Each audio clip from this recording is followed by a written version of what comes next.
अस्सलाम वालेकुम स्टूडेंट्स।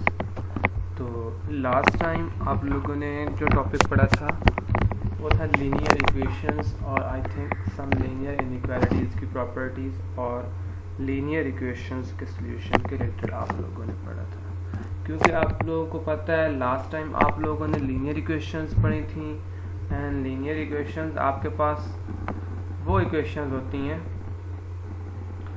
जिनके अंदर जस्ट आपके पास हाईएस्ट पावर जो वेरिएबल की होती है वो जस्ट 1 होती है। नेक्स्ट आपका स्टेप है क्वाड्रेटिक इक्वेशंस। अब आप लोगों का मोस्ट इम्पोर्टेंट टॉपिक स्टार्ट हो रहा है क्वाड्रेटिक इक्वेशंस।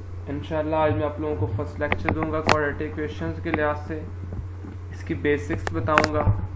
कल वाले लेक्चर के अंदर मैं आप लोगों को क्वाड्रेटिक इक्वेशंस के क्वेश्चंस भी सॉल्व करके दूंगा डिफरेंट टेक्निक्स के लिहाज से, जो उसकी सॉल्यूशंस की टेक्निक्स हैं। आई नो कि आप लोगों ने पहले भी ये चीज़ें पढ़ रखी हैं और फिर इंशाल्लाह कल मैं आप लोगों को एक असाइनमेंट भी दे दूंगा क्वाड्रेटिक इक्वेशन के लिहाज से, जो आप लोगों को सबमिट करवानी होगी। नेक्स्ट है कि quadratic equations, an equation which contains the square of unknown quantity के ऐसी इक्वेशंस जिसके अंदर आपके पास जो वेरिएबल होता है, जो अननोन क्वांटिटी होती है, उसकी हाईएस्ट पावर जो है उसका आपके पास जो हाईएस्ट पावर है वो 2 होती है। But no higher power is called a quadratic equations और an equation of second degree. के आपके पास आप इसको ऐसे भी कह सकते हैं कि क्वाड्रेटिक इक्वेशंस आपके पास ऐसी इक्वेशंस होती हैं जिनकी डिग्री 2 होती है। Such type of equations having a second degree और हैविंग अ डिग्री 2। तो ऐसी इक्वेशंस आपके पास जिनकी डिग्री 2 होती है, ऐसी इक्वेशंस को क्वाड्रेटिक इक्वेशंस कहते हैं।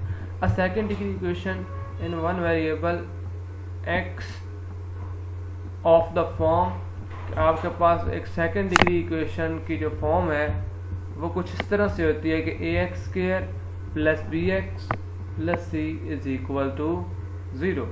आप इसको इस फॉर्म में भी लिख सकते हैं, where a not equal to 0 and a b c are real numbers, जहां आपके पास a b c real numbers हैं। जहां पे आप देखें तो आपके पास a b c ये रियल नंबर्स हैं एंड x आपके पास क्या है, वेरिएबल। तो x वेरिएबल की हाईएस्ट पावर जो है आपके पास, हाईएस्ट पावर यहाँ पे 2 है। इसलिए हम कहेंगे कि आपके पास जो गिवन इक्वेशन है ये क्वाड्रेटिक इक्वेशन है और इसकी डिग्री 2 है। That is called the general और standard form of quadratic equations. Last time आप लोगों ने जो पढ़ी थी वो थी लीनियर इक्वेशंस। अगर आप वहाँ पे देखें तो लीनियर इक्वेशंस के अंदर आपके पास जस्ट 1 वेरिएबल इन्वॉल्व था और 1 वेरिएबल की हाईएस्ट पावर जस्ट 1 थी, कि जो अननोन वेरिएबल x था वहाँ पे या y था या z था, जो भी वहाँ पे यूज़ करेंगे, उसकी हाईएस्ट पावर जस्ट 1 थी। लेकिन अगर ये देखें आप लोगों के पास, तो क्वाड्रेटिक इक्वेशंस उनके लिहाज से वो इक्वेशंस होती हैं जिनकी हाईएस्ट पावर 2 होती है, जिसके अंदर हाईएस्ट डिग्री जो है वो 2 होगी।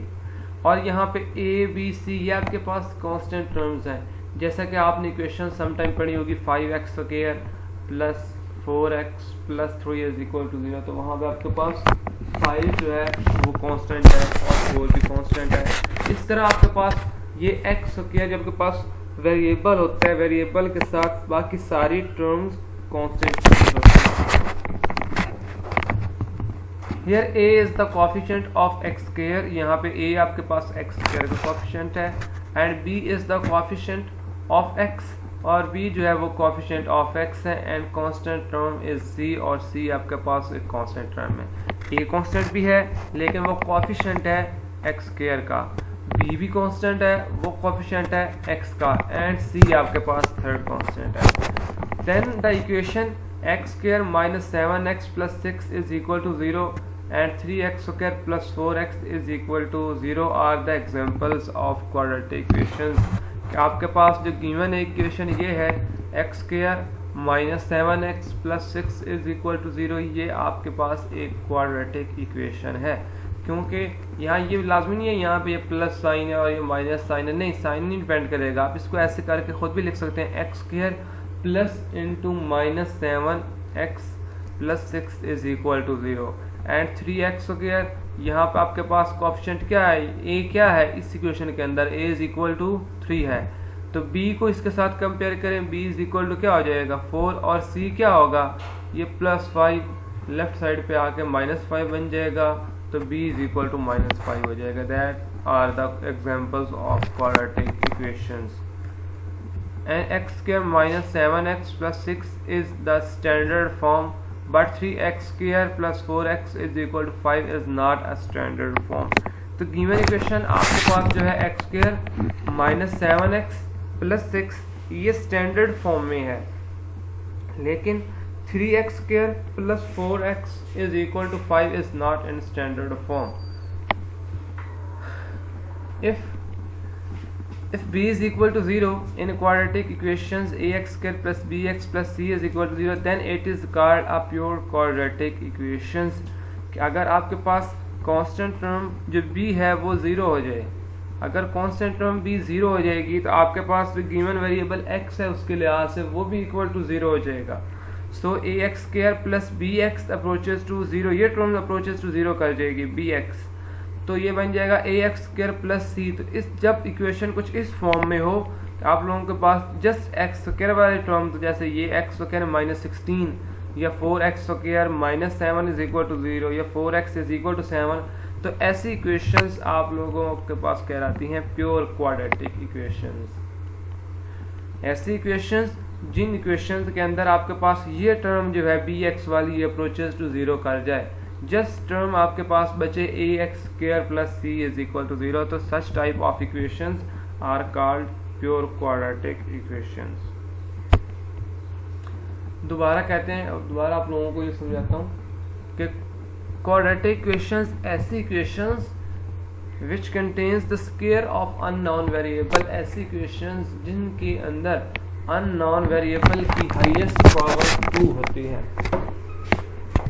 सच टाइप ऑफ इक्वेशंस जिन इक्वेशंस की आप लोगों के पास डिग्री 2 होती है, तो ऐसी इक्वेशंस को हम क्वाड्रेटिक इक्वेशंस कहते हैं।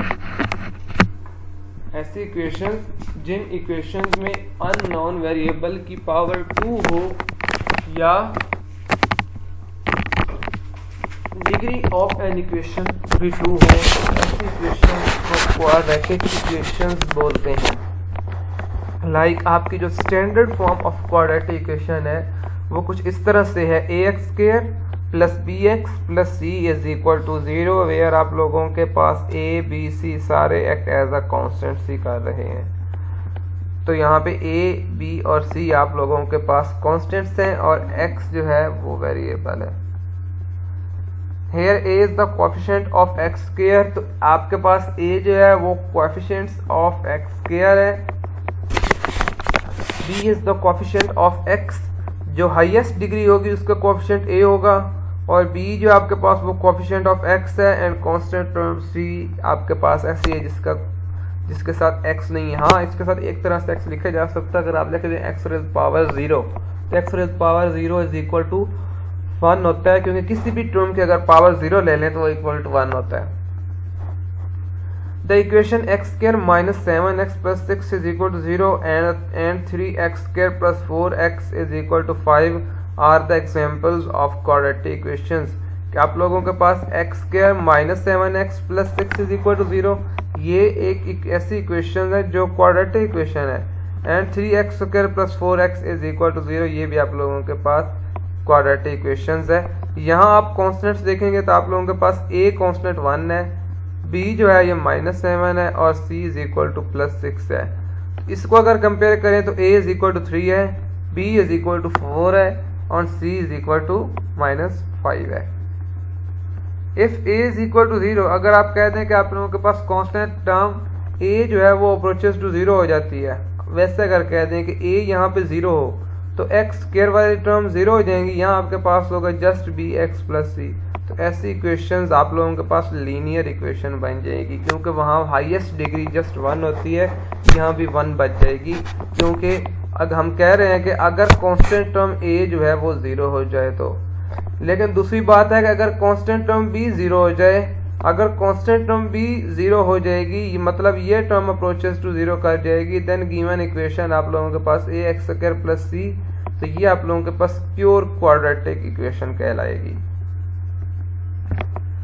और ये आप लोगों के पास 2 एग्जांपल्स भी हैं प्योर क्वाड्रेटिक इक्वेशंस की, X square minus 16 is equal to 0 and 4x square is equal to 7 are pure quadratic equations. Next है कि सॉल्यूशन ऑफ क्वाड्रेटिक इक्वेशंस। तो सॉल्यूशन ऑफ क्वाड्रेटिक इक्वेशंस आप लोगों के पास इसका सॉल्यूशन 3 तरह से मुमकिन है। फर्स्ट ऑफ ऑल हम पहले ये 2 मेथड्स पढ़ेंगे, तीसरा ये पढ़ेंगे। सबसे पहले क्या है कि आप किसी भी क्वाड्रेटिक इक्वेशन को जो सॉल्व करने का तरीका होता है वो होता है कि उसकी फैक्टराइजेशन करके उसको सॉल्व किया जाए। That's why first method is factorisation and second method is completing squares and third method is जो थर्ड मेथड है आपके पास वो है क्वाड्रेटिक फार्मूला। ये 3 मेथड्स होते हैं किसी भी क्वाड्रेटिक इक्वेशंस को सॉल्व करने के। दोबारा बता रहा हूँ कि किसी भी क्वाड्रेटिक इक्वेशन को, मतलब ऐसी इक्वेशंस को जिनकी डिग्री 2 हो, जिनके अंदर हाईएस्ट जो आपके पास अननोन वेरिएबल की पावर 2 हो, तो ऐसी इक्वेशंस, इन इक्वेशंस के अंदर आप लोगों के पास ऐसी इक्वेशंस के अंदर इसको सॉल्व करने के जस्ट 3 मेथड्स हैं। First method is factorisation, second method is completing square and third method जो है उसके बाद होगा वो आएगा क्वाड्रेटिक फार्मूला। ये 3 मेथड होते हैं। फर्स्ट है कि आप किस तरह सॉल्व करते हैं यूजिंग फैक्टराइजेशन, के आप उसके फैक्टर किस तरह बनाते हैं, कि फैक्टराइजेशन मेथड कैसे यूज करते हैं। In this method right the quadratic equation in the standard form, के इसके लिए आप क्या करते हैं कि क्वाड्रेटिक इक्वेशन स्टैंडर्ड फॉर्म में लिखते हैं। आप लोगों के पास एक क्वाड्रेटिक इक्वेशन इस फॉर्म में होती है, A X square plus B X plus C is equal to 0 if 2 variable R and X can be found for the equation such that आपके अंदर यहाँ पे आर एंड एस कोई भी 2 नंबर कुछ इस तरह से फाउंड हो कि R plus S is equal to B आ जाए। मतलब यहाँ पे देखें फैक्टराइजेशन करने के लिए क्या करते हैं कि ये आपके पास जो x के साथ वाली टर्म होती है इसको 2 अलग पार्ट्स के अंदर डिवाइड कर देते हैं। किस तरह कि अगर r प्लस एस, अगर इन दोनों को ऐड करें तो आपके पास ये b के इक्वल आए, और अगर उन दोनों को जो यहाँ पे लिए हैं r प्लस एस जिनको ऐड करने से b बन रहा है, अगर इन दोनों को आपस में मल्टीप्लाई करें तो वो ए सी वाली टर्म के इक्वल हों। किसके इक्वल हो? ए सी वाले टर्म को। मतलब फैक्टराइजेशन करने से पहले आप लोगों के पास फर्स्ट ऑफ ऑल क्या होगा कि given quadratic equation standard form में होगी A X square plus B X plus C. Next step के अंदर क्या करते हैं, इस बी वाले पार्ट को, जो एक्स वाला पार्ट होगा, इसको 2 अलग पार्ट्स के अंदर डिवाइड कर देंगे। मतलब B is equal to R plus S होगा। लेकिन वो आर और एस किस तरह से होंगे कि अगर उन 2 नंबर्स को ऐड करेंगे तो आपके पास बी आएगा। किसके इक्वल आएंगे? बी के। लेकिन अगर उन 2 आर और एस को आपस में मल्टीप्लाई करेंगे तो वो ए सी के इक्वल आएंगे। किसके इक्वल आएंगे? ए सी के। अगर ऐड करेंगे तो बी के इक्वल होंगे, अगर मल्टीप्लाई करेंगे तो ए सी के इक्वल होंगे। If 2 numbers are and S can be found from equation R plus S is equal to B, अगर आप उन 2 नंबर्स को ऐड कर दें तो ये बी वाली टर्म बनेगी। अगर उन 2 नंबर्स को आपस में मल्टीप्लाई कर दें तो वो ए सी के इक्वल आएगी। Then A X square plus B X plus C can be factorised into 2 linear factors. आप क्या करते हैं, इसको 2 अलग लीनियर फैक्टर्स के अंदर डिवाइड कर सकते हैं। सबसे पहले क्या है, ये गिवन आपको पास फर्स्ट पार्ट के अंदर है कि solve the quadratic equation 3x square minus 6x is equal to x plus 20 by factorisation. कि ये गिवन आपके पास जो क्वाड्रेटिक इक्वेशन है इसको सॉल्व करो यूजिंग फैक्टराइजेशन। फैक्टराइजेशन मेथड से इसको सॉल्व करना है।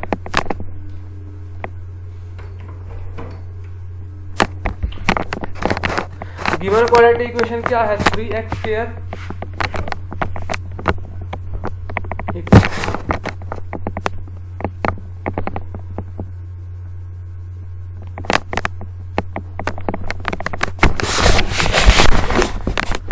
गिवन इक्वेशन है 3x square plus 6x is equal to x plus 20। ये आपके पास पहली इक्वेशन है, इसको आप लोगों ने सॉल्व करना है यूजिंग फैक्टराइजेशन। तो गिवन क्या है? 3x square minus 6x is equal to x plus 20। इस x को आप इधर लेफ्ट साइड पे लेके आ जाएं और 20 को भी लेफ्ट साइड पे लेके आ जाएं, तो आपके पास ये बन जाएगा 3x square minus 7x minus 20 is equal to 0। मतलब सबसे पहले आप लोगों ने क्वाड्रेटिक इक्वेशन अगर कुछ इस तरह से आप लोगों के पास हो कि दो अलग पार्ट्स के अंदर हो, तो उसको आप राइट हैंड साइड वाली सारी आपके पास जो टर्म्स हैं उनको पिक करके आप लेफ्ट हैंड साइड पे लेके आएंगे और उसको कहेंगे कि आपके पास इक्वल टू 0 है। तो ये x इधर आके माइनस हो जाएगा, तो ये बन जाएगा 3x square minus 6x minus x, ये बन जाएगा माइनस 7x एंड 20 इधर आके बन जाएगा माइनस 20 इज इक्वल टू 0। तो आपके पास जो स्टैंडर्ड फॉर्म बन जाएगी अब वो आ गई 3x square minus 7x minus 20 is equal to 0। अब देखिए नेक्स्ट है कि अब इसको दो फैक्टर्स के अंदर यहाँ पे डिवाइड करके लिख दिया है। यहाँ आपके पास जो माइनस 7x था उसको उसने लिखा माइनस 12x प्लस 5x। ये दो फैक्टर्स किस तरह बनाए हैं? तो मैंने पहले कहा ये आपके पास टर्म है b, ये टर्म क्या है? b। अब इस टर्म को इस तरह से आप लोगों ने दो पार्ट्स के अंदर लिखना है कि इनको उन दो पार्ट्स को ऐड करें तो ये माइनस 7x ही बने। तो ऐसे दो पार्ट्स लें जिनको ऐड करें तो माइनस 7x बने और जिनको मल्टीप्लाई करेंगे तो 3x square with minus 20 minus 60 आ जाए। क्या आ जाए? माइनस 60। ऐसे दो पार्ट्स इसके बनाएं, ये दरमियान वाले माइनस 7x के कि उनको ऐड करें तो माइनस 7x आ जाए और अगर उनको मल्टीप्लाई करें तो माइनस 60 आ जाए। तो वो आपके पास क्या है? Minus 12 and plus 5। अगर आप इस माइनस 7x को रिप्लेस कर देते हैं minus 12x and plus 5x, तो आप इस कंप्लीट टर्म को आप ऐड करेंगे, इसको ऐड करें तो plus minus 12x plus 5x, तो ये क्या बन जाएगा? ये आप लोगों के पास बन जाएगा minus 12x plus 5x is equal to होगा माइनस 7x। तो ये आप लोगों के पास आ जाएगा माइनस 7x। अगर इन दोनों को आपस में मल्टीप्लाई करें minus 12x multiply by 5x, तो ये माइनस 60x आ जाएगा। x with x minus 60x square आ जाएगा और वो आप बेशक देख लें यहाँ पे 3x स्क्वायर को माइनस 20 के साथ मल्टीप्लाई करें तो ये माइनस 60x स्क्वायर ही आता है। तो इसलिए क्या किया अब कि यहाँ पे जो माइनस 7x था इसको दो ऐसे पार्ट्स के अंदर लिखा कि minus 12x and plus 5x। और माइनस 12 और प्लस 5 ऐसे क्यों लिखा? क्योंकि यहाँ आप लोगों को माइनस 7x चाहिए, माइनस 7x। तो ये माइनस 12x है प्लस 5x है, तो माइनस 12 एंड प्लस 5 आंसर क्या होगा? Plus minus 7। आंसर क्या आ जाएगा? माइनस 7। अब नेक्स्ट स्टेप के अंदर है कि आप लोगों ने कॉमन चीज़ें लेनी है। अब ये दो आप लोगों के पास पार्ट्स हैं और ये दो हिस्से हैं, ये 3x स्क्वायर माइनस 12x। यहाँ अब इन दोनों में से एक ऐसा नंबर आप कॉमन लें कि अंदर जो आपके पास टर्म बने और इधर भी वो चीज़ कॉमन लें कि यहाँ अंदर वैल्यूज सेम आए हमेशा। फर्स्ट स्टेप क्या होता है? फर्स्ट स्टेप यहाँ पे जो टर्म होती है उसको दो अलग पार्ट्स के अंदर डिवाइड करना होता है। दोबारा बता रहा हूँ, जैसे ये माइनस 7x था तो माइनस 7x को दो अलग पार्ट्स के अंदर डिवाइड करके उसको लिखा minus 12x plus 5x। Second क्या है? सेकंड ये है कि आप इन दो अलग पार्ट्स को ऐसे एक दूसरे से मल्टीप्लाई करें या आप वो चीज़ कॉमन लेनी है कि अंदर इनके पास सेम वैल्यूज आ जाएं। तो ये है 3x² माइनस 12x। यहाँ से अगर आप 3x कॉमन लें, 3x² माइनस 12x में से 3x कॉमन लेंगे तो उधर आ जाएगा x माइनस 4, और 5x माइनस 20 में से अब वो चीज़ कॉमन लेंगे उसकी भी यही वैल्यू सेम आ जाए अंदर। यहाँ पे +5 लिया तो आपके पास जो वैल्यू आ गई वो आ गई x minus 4 is equal to 0। तो अब आपके पास इसके दो अलग पार्ट्स बन जाएंगे। एक ये कॉमन पार्ट आ जाएगा जो यहाँ भी था तो आपके पास ये कॉमन पार्ट यहाँ पे आ जाएगा, और बाकी इसको और इस +5 को आपस में कंबाइन करके लिखेंगे, वो क्या बन जाएगा 3x + 5। मतलब एक आ गया x माइनस 4 और एक आ गया 3x + 5 is equal to 0। Next step के अंदर इस x माइनस 4 को इज इक्वल टू 0 करेंगे, तो when x minus 4 is equal to 0 then x is equal to 4। तो आपके पास x इज इक्वल टू क्या हो जाएगा 4। नेक्स्ट स्टेप में है कि 3x + 5 इज इक्वल टू 0। तो 3x + 5 इज इक्वल टू 0, तो आपके पास आ जाएगा 3x is equal to -5, 3x is equal to -5 and x is equal to -5/3। तो अब x की दो वैल्यूज आ गई, एक 4 आ गया और एक -5/3 आ गया। तो x is equal to -5/3 and 4 are the solution of the given equation. तो आपके पास द गिवन इक्वेशन के जो सोल्यूशन आए वो आ गया -5/3 एंड 4, ये दो सोल्यूशन आ गए। दोबारा एक दफ़ा फिर रिपीट कर रहा हूँ कि गिवन क्वाड्रेटिक इक्वेशंस थी। फर्स्ट आप लोग मेथड पढ़ रहे थे कि गिवन क्वाड्रेटिक इक्वेशन को फैक्टराइज करना है, यूजिंग फैक्टराइजेशन मेथड उसको सॉल्व करें।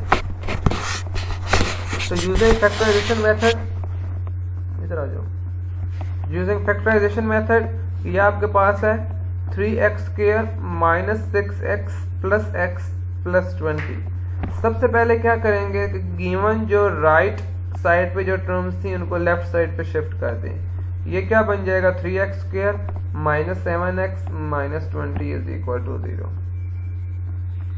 यहाँ पे आप लोगों के पास a इज इक्वल टू क्या है 3, b इज इक्वल टू क्या है -7 और c इज इक्वल टू क्या है -20।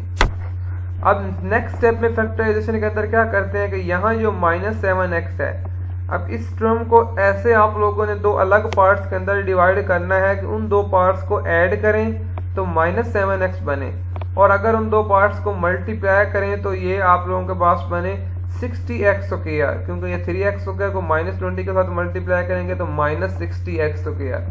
मतलब -7x के ऐसे दो पार्ट करने हैं, अगर इन दो पार्ट्स को ऐड करेंगे तो -7x आए और उनको मल्टीप्लाई करेंगे तो ये -60x² आ जाए।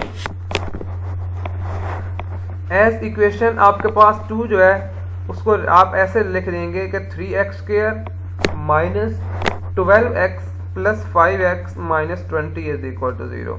अब यहाँ से 3x कॉमन ले तो ये बन जाएगा x - 4 + 5 × x - 4 is equal to 0।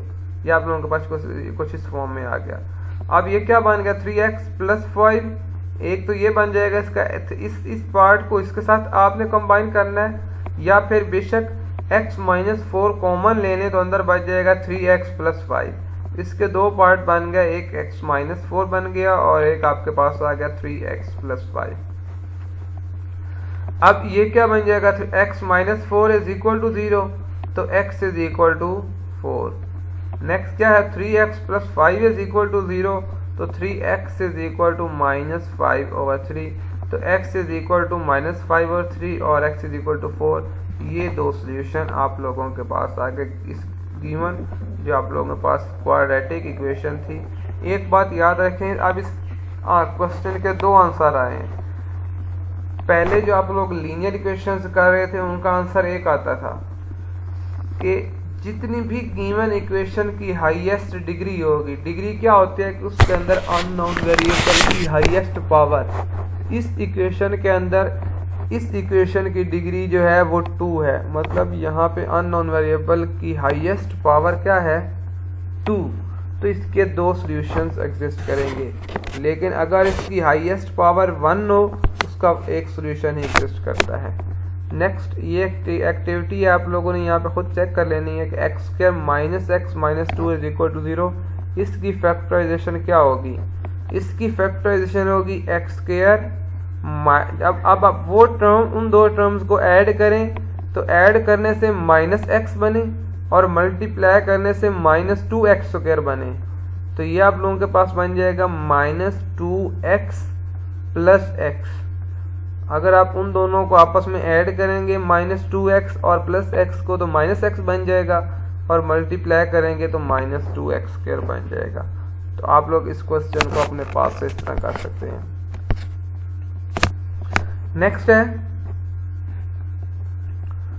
Solve 5x square is equal to 30x by factorisation. तो बिल्कुल आसान से एग्जांपल आप लोगों के पास कि यहाँ ये कैसी टर्म है जिसके अंदर आपके पास c वाला पार्ट इसका 0 है, जस्ट b वाले पार्ट तक ही है।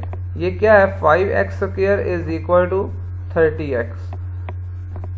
इधर उसने लिखा है कि रिमेंबर के अंदर cancelling of x on both sides of 5x square mean that loss of 1 roots. आप डायरेक्ट इसको कैंसिल नहीं कर सकते कि x और x कैंसिल हो जाएगा, नहीं। अब इसकी हाईएस्ट डिग्री आपके पास क्या है? 2 है, तो इसके दो सॉल्यूशंस एग्जिस्ट करने चाहिए। हर हाल में इसके दो सॉल्यूशन आपके पास एग्जिस्ट करने चाहिए। सो x इज इक्वल टू 0 तो आपके पास ये 5x square is equal to 30x। ये आप लोगों के पास बन जाएगा 5x स्क्वायर, ये प्लस 30x इधर आके बन जाएगा minus 30x is equal to 0। अब इसकी फैक्टराइजेशन करनी है तो यहाँ पे अगर आप 5x देखें, इसके अंदर भी एक तो x कॉमन है, इसके अंदर भी x कॉमन है, दूसरा ये 5 है और ये 30 आपको पता है कि 6 को 5 टाइम्स मल्टीप्लाई करें तो वो 30 आता है। तो इन दो इक्वेशंस में आप 5x कॉमन ले लें। यहाँ से 5x कॉमन लेंगे तो अंदर आपके पास जो टर्म आएगी वो बचेगी x माइनस 6। 5x यहाँ से कॉमन लिया, अंदर आपके पास आ गया x minus 6 is equal to 0। Next step के अंदर क्या होगा? 5x is equal to 0।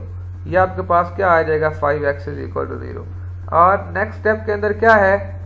पहले देखें, अब ये दो टर्म्स आपस में समझो मल्टीप्लाई हो रही हैं, क्योंकि ये आप लोगों के पास था 5x स्क्वायर माइनस 30x। आप लोगों ने यहाँ पे 5x कॉमन लिया तो ये बन गया 5x into X minus 6 is equal to 0। अब ये दो टर्म्स आपस में मल्टीप्लाई हो रही हैं।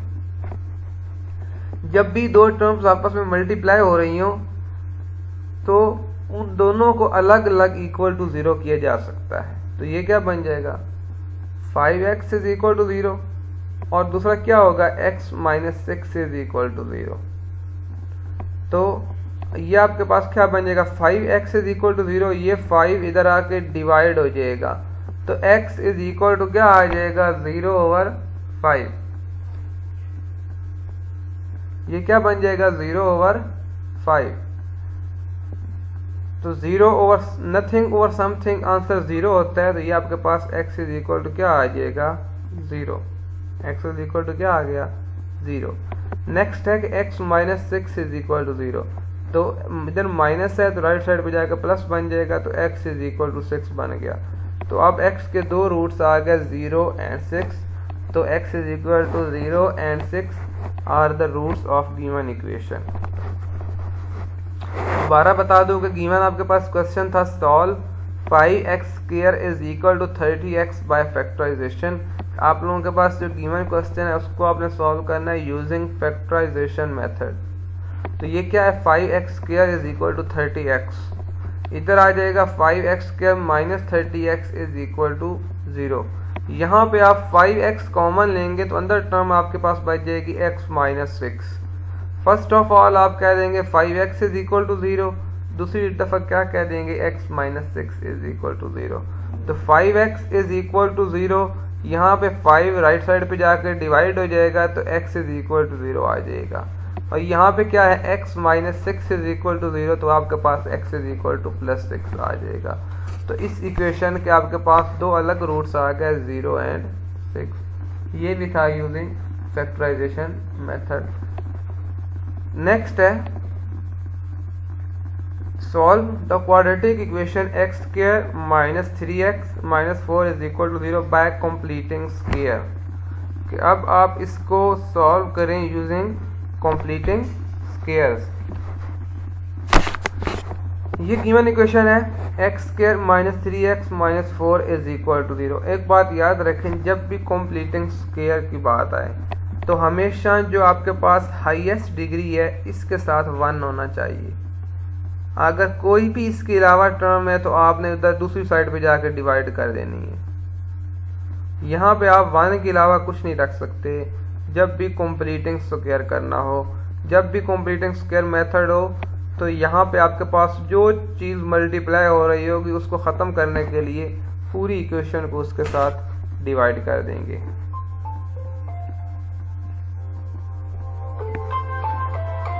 नेक्स्ट है कि गिवन इक्वेशन है x square minus 3x minus 4 is equal to 0 shifting constant term minus 4 to right. तो सबसे पहले क्या करेंगे, यहाँ पे पहले तो ये करेंगे कि आपके पास जो हाईएस्ट डिग्री के साथ जो इक्वेशन थी उसको 1 बना लेना है। यहाँ पे जो वेरिएबल के साथ आप हाईएस्ट डिग्री के साथ जो कांस्टेंट होगा वो 1 होना चाहिए, और इस क्वेश्चन के अंदर वो ऑलरेडी 1 है। तो नेक्स्ट स्टेप में क्या करेंगे, यहाँ पे जो कांस्टेंट टर्म होगी उसको राइट साइड पे लेके चले जाएंगे। ये बन जाएगा x square minus 3x is equal to 4।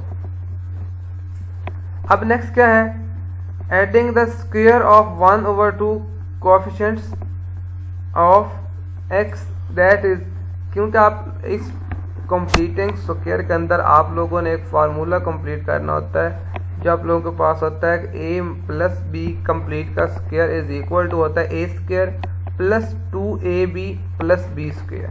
वो वाला फार्मूला आपने वहां पे बनाना होता है। तो इधर देखें, तो यहाँ पे कौन सी ऐसी टर्म है जिसको मल्टीप्लाई करेंगे तो वो फार्मूला बन जाएगा। अगर आप इस टर्म को 1/2 के साथ डिवाइड कर दें, इसको 1/2 के साथ डिवाइड कर दें, 1/2 के साथ डिवाइड भी करें और मल्टीप्लाई भी करें, ठीक है, तो आप लोगों के पास क्या बन जाएगा, ये देखो यहाँ पर उसने कहा adding square of half of 2 coefficient of x that is -3/2 on both sides of equation. आपने बोथ साइड्स पे क्या ऐड किया है, -3/2। ये आप लोगों के पास क्या आ गया, x square minus 3x plus -3/2 का स्क्वायर इज इक्वल टू आपके पास आ जाएगा 4। ये वो टर्म जो इधर आप लोगों ने ऐड की है, आप इस टर्म को राइट साइड पे भी ऐड कर देंगे। तो आप लोगों के पास अगर आप इस कंप्लीट टर्म को देखेंगे कि x square minus 3x plus -3/2 का स्क्वायर, ये आप लोगों के बन रहा है a square minus 2ab plus b square. क्या बन रहा है, a square minus 2ab plus b square. तो आप लोगों के पास ये कंप्लीट फार्मूला बन जाएगा। हमेशा याद रखें यहाँ पे वही टर्म बोथ साइड्स पे ऐड करनी है जिसको ऐड करने से कंप्लीट स्क्वायर बन जाए, क्योंकि फार्मूले का नाम भी कंप्लीटिंग स्क्वायर है। तो अब वो टर्म ऐड करेंगे कि कंप्लीटिंग स्क्वायर बन जाए। तो अब क्या ऐड किया, -3/2 का स्क्वायर इधर भी ऐड किया और -3/2 का square right side left side पे भी ऐड किया, क्योंकि दोनों साइडों पे ऐड किया, इसका मतलब इससे कोई फर्क नहीं पड़ेगा। आप इस कंप्लीट टर्म को देखें तो आपके पास ये बन जाएगा x square minus 3x minus 3/2 का स्क्वायर। ये बन जाएगा आप a square minus b square, क्योंकि आप इसको इस फॉर्म में लिख सकते हैं कि x square minus 2 into minus 3/2x। ये आप इसको इस फॉर्म में बना सकते हैं, बना के आप लोगों को इसको देखना है। तो ये आप लोगों के पास क्या बन जाए, a माइनस b का स्क्वायर। तो नेक्स्ट स्टेप के अंदर क्या होगा, a minus b x minus 3/2 का square is equal to 4 plus 9/4। अब यहाँ पे इसका एलसीएम ले लें। ये देखें, ये -3/2 का स्क्वायर क्या बन जाएगा आपके पास 9/4। यहाँ पे 4 एलसीएम ले लिया तो ये बन गया 16 + 9 ये 25 बन गया। और राइट साइड पे क्या बन रहा था x - 3/2 का स्क्वायर। आप इधर भी स्क्वायर रूट ले लें, इधर भी स्क्वायर रूट ले लें। यहाँ पे आप स्क्वायर रूट लेंगे तो आपके पास आ जाएगा x - 3/2 = आ जाएगा ±5/2, क्योंकि यहाँ आपने इसका स्क्वायर लिया 25/4 का, तो ये आ गया 5/2। अब ये टर्म आपके पास प्लस में भी है माइनस में भी है, तो एक दफ़ा इसको ऐसे लिख सकते हैं कि x = इस टर्म को जाके ऐड कर दें तो ये बन जाएगा 3/2 ± 5/2। पहले प्लस करके देख लें इसको, ये बन जाएगा 3/2 + 5/2। ये आपके पास पहले प्लस का साइन है तो यहाँ पे पहले प्लस किया इन दो टर्म्स को। यहाँ पे 2 कॉमन लें तो ये बन जाएगा 3 + 5 = 8/2। 2 / 8 आंसर क्या आ जाएगा 4। नेक्स्ट टाइम क्या है 3/2 - 5/2, तो x आ जाएगा 3/2 - 5/2। 2 यहाँ पे एलसीएम ले लेंगे, ये बन जाएगा 3 - 5, ये बन जाएगा 3 - 5 होता है -2, तो -2/2 क्या बन जाएगा -1। तो आपके पास जो सोल्यूशन आपके पास यहाँ पे आ जाएगा, सोल्यूशन इसका आ जाएगा एक 4 और दूसरा आ जाएगा -1। नेक्स्ट है कि solve the equation 2x² - 5x - 3 = 0। मैंने क्या बताया कि फर्स्ट स्टेप के अंदर क्या करना है, यहाँ पे ये भी कंप्लीटिंग स्क्वायर से करना है कि आपके पास जो हाईएस्ट डिग्री के साथ कांस्टेंट होगा उसको पूरी इक्वेशन के नीचे डिवाइड कर दें, और यहाँ पे कांस्टेंट आप लोगों ने 1 बनाना है, इसलिए यहाँ पे इसलिए करते हैं ये काम। डिवाइडिंग ईच टर्म बाय 2 से डिवाइड कर दिया तो आपके पास ये बन गया x² - 5/2x ये 3/2 = 0। नेक्स्ट स्टेप के अंदर क्या करते थे, ये -3/2 को राइट साइड पे जाके लिख दें, ये बन जाएगा +3/2। आपके पास ये बन जाएगा x² - 5/2x = 3/2। अब उसके बाद नेक्स्ट स्टेप के अंदर क्या करते हैं कि यहाँ पे जो टर्म आ रही होती है उसको 1/2 के साथ मल्टीप्लाई करके इधर भी ऐड कर देते हैं और इधर भी ऐड कर देते हैं। तो यहाँ पे आपके पास क्या आ रहा है -5/2। ये याद रखें कि यहाँ पे जो भी वेरिएबल आएगा x के साथ, पहले स्टेप के अंदर क्या करते हैं कि जो x² के साथ वेरिएबल होता है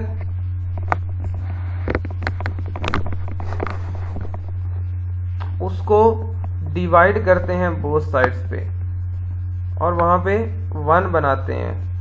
नेक्स्ट दूसरे स्टेप के अंदर क्या होता है कि दूसरे स्टेप के अंदर यहाँ पे आप लोगों के पास जो टर्म ये x के साथ जो वेरिएबल आ रहा होता है इसको 2 के साथ डिवाइड करके यानी 1/2 के साथ मल्टीप्लाई करके ऐड भी करना है दोनों साइडों पे। तो अब ये क्या है -5/2 -5/2 को 1/2 से मल्टीप्लाई करेंगे तो ये बनेगा -5/4। तो अब -5/4 का स्क्वायर लेके एक बात याद रखना है कि यहाँ पे जो टर्म आएगी इसको 1/2 के साथ मल्टीप्लाई करके उसका स्क्वायर लेफ्ट हैंड साइड पे भी ऐड करना है, राइट हैंड साइड पे भी ऐड करना है। तो ये बन जाएगा x² - 5/2x प्लस -5/4 इसका स्क्वायर आ जाएगा 3/2 प्लस -5/4 का स्क्वायर। अब इस टर्म को कंप्लीट करेंगे तो आप लोगों के पास ये फार्मूला बन जाएगा x - 5/4 का square a² minus b complete square आपके पास बन गया। इसको ओपन करेंगे तो ये आएगा a² - 2ab प्लस b² आपके पास एग्जैक्टली यही नंबर आ जाएगा। और राइट साइड पे क्या आएगा 3/2 प्लस -5 का स्क्वायर होता है 25 एंड 4 का होता है 16, तो 3/2 प्लस 25/16। यहाँ पे आप 16 इसका एलसीएम ले लें तो आपके पास टर्म आ जाएगी 24 प्लस 25। 24 प्लस 25 होता है 49 49/16। नेक्स्ट स्टेप में क्या करना है, इधर भी स्क्वायर रूट ले लें इधर भी स्क्वायर रूट ले लें, तो ये क्या बन जाएगा x - 5/4 के स्क्वायर का स्क्वायर रूट प्लस -49/16 का स्क्वायर रूट। ये आपके पास आ जाएगा x - 5/4 प्लस -7/4। 49 का स्क्वायर होता है, स्क्वायर रूट होता है 7 एंड 16 का स्क्वायर रूट होता है 4। तो आपके पास बन गया +-7/4। उसके बाद नेक्स्ट स्टेप में देखें, अब इस टर्म या आप लोगों को एक दफ़ा इसको एक दफ़ा प्लस के साथ लिख दें यहाँ पे, और एक दफ़ा इसको माइनस के साथ लिख दिया है। ये आ गया x-5/4 is equal to +7/4 and x-5/4 is equal to -7/4। So अब ये -5/4 है तो इस साइड पे आके ये +5/4 बन जाएगा। तो x इज इक्वल टू आ जाएगा 7/4 + 5/4। यहाँ पे 4 कॉमन ले लेंगे तो ऊपर बन जाएगा 4, इसका एलसीएम दोनों का 4 ही आएगा, तो ऊपर बनेगा 7 + 5 12, 12/4 इज इक्वल टू 3। तो आपके पास आंसर 12/4 का क्या आ गया, 3। नेक्स्ट इस साइड पे क्या है, x-5/4 इज इक्वल टू -7/4। तो ये ऐसे ही आएगा -7/4 + 5/4 इधर आके ऐड हो जाएगा। यहाँ पे LCM 4 ले लेंगे, ये आपके पास बन जाएगा -7 + 5। तो -7 + 5 होता है -2, -2/4, ये कैंसिल होकर बन जाएगा -1/2। तो आप लोगों के पास इसका जो सोल्यूशन आ गया वो आया -1/2। तो ये आप लोगों ने आज 2 मेथड्स पढ़े हैं। पहला मेथड क्वाड्रेटिक इक्वेशन, पहले पढ़ा है कि क्वाड्रेटिक इक्वेशंस होती क्या हैं। नेक्स्ट स्टेप के अंदर पढ़ा है क्वाड्रेटिक इक्वेशंस को सॉल्व कैसे करते हैं, first by factorisation and second using quadratic formula. तो ये आप लोगों ने करने हैं। इंशाल्लाह कल मैं इनके रिलेटेड मजीद क्वेश्चंस जो आप लोगों को करवाऊंगा।